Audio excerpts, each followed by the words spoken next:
This is about this time in history where a lot of people don't even know what happened. A lot of, and all these people lost their jobs because they went to a meeting, and it was a crazy time. And I liked the script was good. It was funny. And I wanted to work with Bryan. Bryan's a nice guy. Cranston.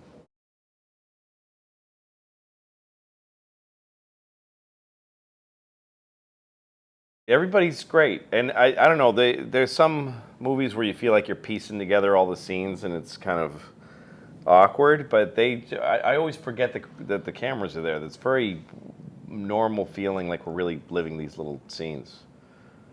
Um, but Bryan's a nice man, and he's very humble for a lead character in a movie.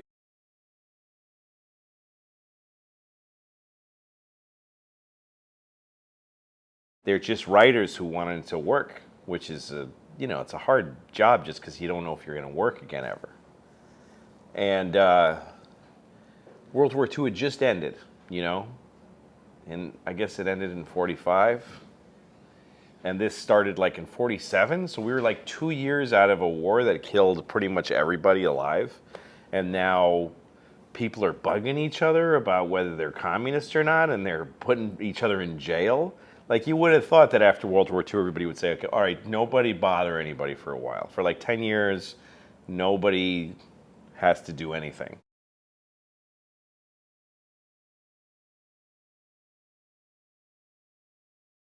Jay's great. He's a very sweet man, and he really seems to know what he's doing with the camera and stuff. And it all just feels very friendly. He just says, try it this way, and we do it, and we all take a few cracks at it, and we're all doing it together. And he's good. He knows how to recognize funny and good moments, but get the feeling in the script. Yeah, he's awfully good. I never worked with him before.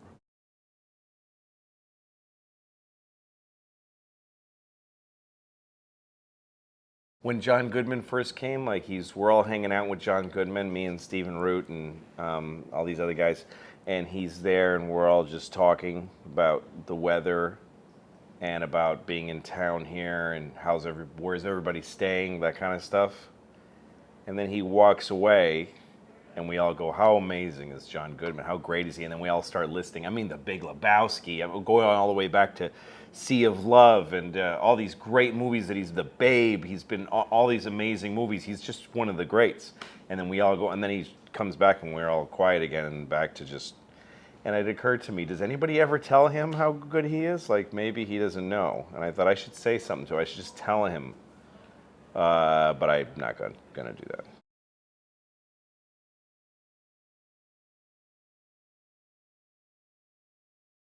I hope people realize that this kind of stuff can happen any time. We had just won a war, and we won freedom. The greatest generation went, and they won. Freedom won over evil, and then the place where freedom won from, this terrible thing happened. And so it's always possible to do this kind of thing. I don't think there's anything more important than freedom of speech. I think everything flows from that. So I hope people think about that and don't have another one of these blacklist things ever again, please.